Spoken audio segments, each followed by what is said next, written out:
Hello everybody. Today is the 12th of September 2024. Coming to you from beautiful northern Sweden. Yours truly, here to discuss some events. Events unfolding at a speed and an escalatory speed that is beyond what I expected it to do. It is not reassuring. It seems like the West has really lost its capacity for analysis, discernment especially. And this is something that I find quite worrying. I've expressed that many times on many of my uploads. There is still hope. Like I said, I'm a big proponent of neutrality, dialogue and peace, even though I'm a militarized person. Like I said before, destruction is not my thing. And we live in an era where we can really apply destruction to our civilization in quite a simple manner. And it's much easier to destroy than it is to build what we've built over all the centuries. Even though destruction is also a part of the process of creation, destruction is not something that I am for. So this was my little philosophical parenthèse before going into today's topics. The Poltava Military Academy Iskander Massacre. On the 3rd of September, a military facility was hit in Poltava, Ukraine, allegedly by 2 Russian Iskander missiles. The facility was housing training for high-value military personnel.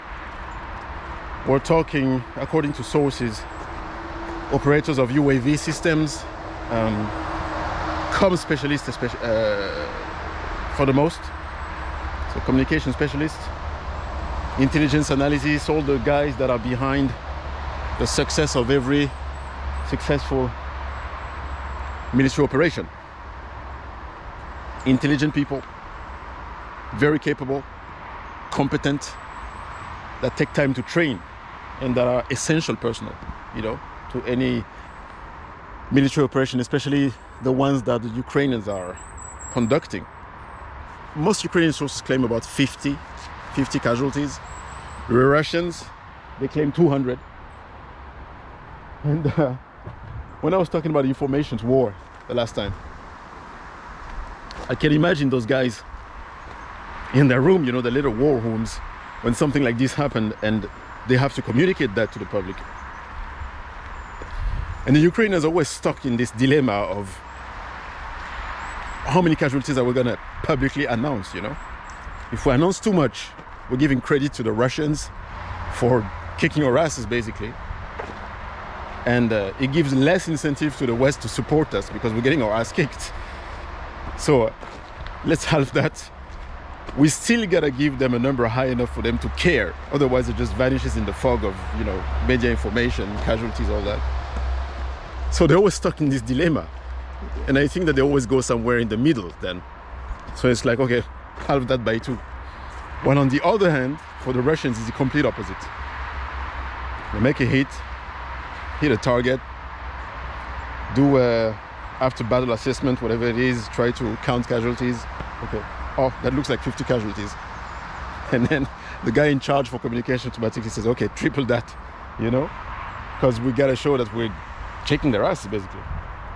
So yeah, this is just a parenthesis to say that we can never really rely on numbers as far as casualties goes. We all know that we can rely on any of those sources, whether it's from Russian side or Ukrainian side. The Ukrainians always make it appear like it's been less lethal than it actually was, and the Russians are always going to do the opposite. So the truth is somewhere in the middle generally. Anyways,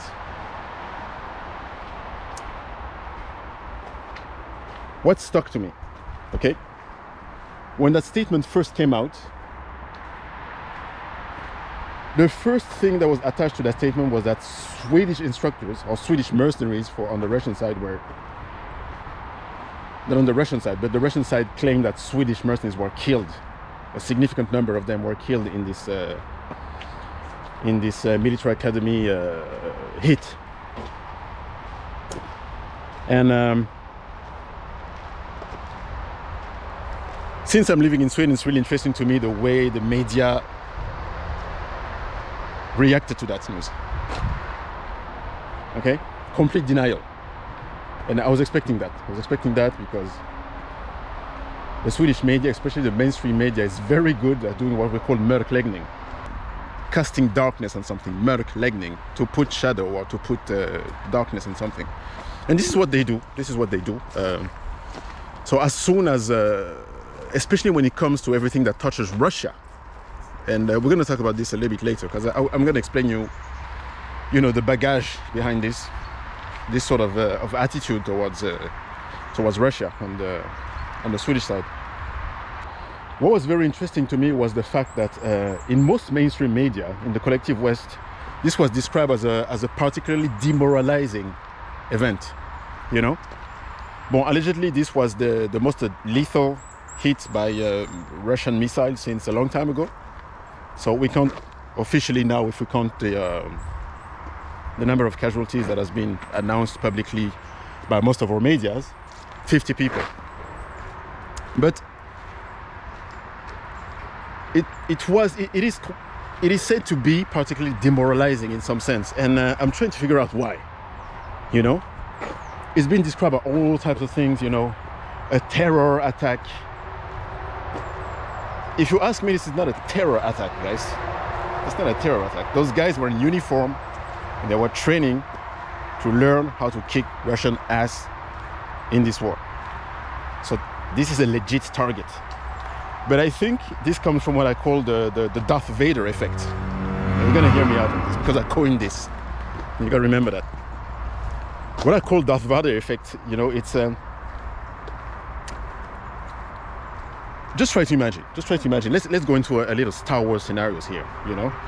Let's think about some cadet academy that the rebels have somewhere on some cool planet, and they're all there young, strutting around in their academy in the little uniforms, getting ready to go to war. You know, they are the heroes in the making, right? Heroes in the making. And then from the Death Star, Darth Vader just decides, okay, striking that planet and everything in it. And all those kids, you know, he just fucking crashes them in the egg. And I think that this is the effect, the Darth Vader effect of what happened. This is what shocks people so much, you know, to see all those young people training to go to war to defend their country with the best of intentions, basically, and just get crushed in the egg like that, you know, 50 of them. So I think the Darth Vader effect it spoke to people a different way somehow, almost more than when people claim that, you know, some hospital or whatever has been hit. So this was quite strange to me. So it took me a little bit of time to figure out what it was. But I think, in my opinion, this is the way I perceive it. You know, people perceive it this way. Anyways, let's go back to the Swedes. To me, it doesn't really matter what kind of mörkläggning the mainstream Swedish media can say about this. Within 24 hours after that, Tobias Billström, the Swedish foreign minister, resigned. Coincidence? I don't really believe in coincidences, guys. I think that when a foreign minister resigns, it's for a serious reason. Let's talk a little bit about Tobias Billström. Tobias Billström is the quintessential Swedish political weakling, is what I would call it. You know, so he's part of this train wreck policy of joining NATO that Sweden very naively embraced by overriding largely the opinion of its own population. But this is kind of like a trend in the West that we see happen over and over again. If you look at France, if you look at Germany, the voices of the people and what they voice as their interest is not at all, you know, paid attention by their leadership. The leadership just override their will completely and just do the things. Was the same thing with NATO adhesion. Anyways, Tobias Billström This guy is the first Swedish NATO era foreign minister.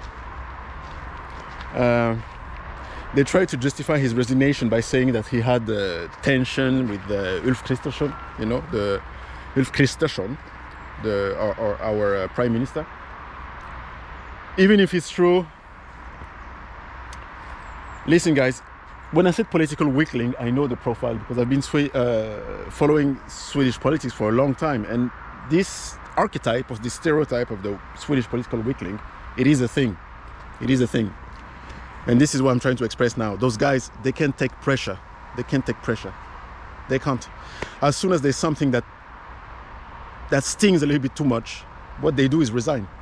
What they do is resign. So I think that this fucking guy, when he's been briefed on what's happened about those guys that I believe maybe Försvarsmakten, you know, Swedish Defense Forces sent there and were killed, and I don't know how many of them, but it must have been a significant number for him to just feel that amount of pressure. One of the grave symptoms of the decline of Western society is the lack of accountability. Anyways, to me, that's it smells fishy. It smells fishy, and I believe that quite a significant number of those Swedish instructors, mercenaries, whatever you call them, or covert special forces, whatever, that was sent them to train those guys, have been killed in a very significant number. I don't see where would that come from. Why would somebody just come up with that? With the fact, why specifically Swedes, you know? And people talk, you know, the people that live in Poltava, they kind of know who is who, their whereabouts, you know, people go buy bread, people are in the street, they talk to girls, they talk to people. So they must have known that there was quite a significant number of people from a certain ethnicity, a certain nationality there. This is why, to me, I don't think that this is something that just came out of thin air, you know? So the information is probably accurate in my opinion. So Tobias Billström, you know, this is what non-neutrality in a high-intensity conflict looks like, you know? You're gonna have more of that. If you send your guys to collaborate on that, and the Russians find out, they're gonna kill them. It's just the way it is. You know, the number of Brits and Americans that have been dying there is already quite significant, you know, French as well. So now it's been the official turn for Swedes to die there. And this is terrible to me. So hearing that was, it was tragicomic to me. It was tragicomic to me because when I see where our irresponsibility, the irresponsibility of our leadership can lead to, and that things can get much worse. Things can get much worse, especially since we decided to join this axis of NATO.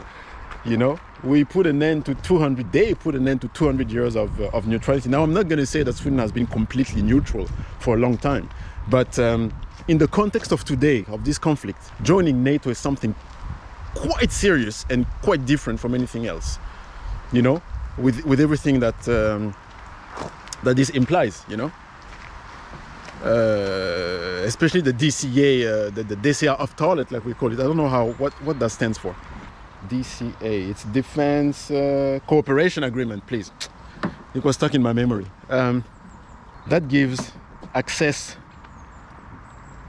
to US military forces to 17 Swedish bases, unlimited access. Unlimited access. The worst thing, quasi-complete immunity for US military personnel on Swedish soil. They can't be prosecuted here, they don't pay taxes here, nothing. And guys, we all know what happens most of the time when those guys are stationed somewhere. Ask the Japanese about those cases, you know. In Berlin, I'm pretty sure this is something that happened all the time. But you know how Germans are when it comes to their own people. They don't defend them, especially not their women, you know. And when that type of thing is going to start happening here, those guys are not going to be prosecuted here. They got to be sent home to, you know, get a slap on the wrist. And I don't know how they handle that stuff. Another thing, Sweden has no right to agree or disagree on what type of material they can bring to Swedish soil. Let that sink in, okay? Those guys want to bring a fucking nuke on Swedish soil, they can do it, and Sweden has nothing to say about it. That's why the defense cooperation agreement looks like for Sweden, you know. And listen, when I see that those guys, the US that is, are getting ready to throw us all into this, not themselves, but I think that there is an option somewhere in the White House on a table that is part of their plan. It is to push the European nations to enter that conflict so they can slow bleed and fight the Russians for a good period of time without them having to do that. I mean, guys like Lindsey Graham and all those pricks, this is what they express openly. It's what they express openly. So why should we believe otherwise? But apparently, I was going to say something very inappropriate, but let's say incompetent, weak and subordinate leaders in the West, this is their game now. This is their game now, is to try to see who can hug sack the tightest, you know, when it comes to American foreign policy. The level of irresponsibility is baffling, and we keep witnessing that, especially on our side, because like I said, we have a train wreck government. I quake for the other nations, because if they see that as a model of or something to emulate, in many regards maybe, but I think our foreign policies are becoming, and a lot of our internal policies are becoming very low quality and irresponsible. So we'll see what's going to happen. We'll see what's going to happen, and we'll follow that closely. I'll be back with more material for you guys, and I'll be more prepared. I will study my things closely. I've been away from the camera for a while, so I'm not really warmed up. I need to start uploading more regularly again. And in the meantime, I hope you guys have a good time. Like, comment, subscribe, share as usual, and I see you on the next video. Bye bye.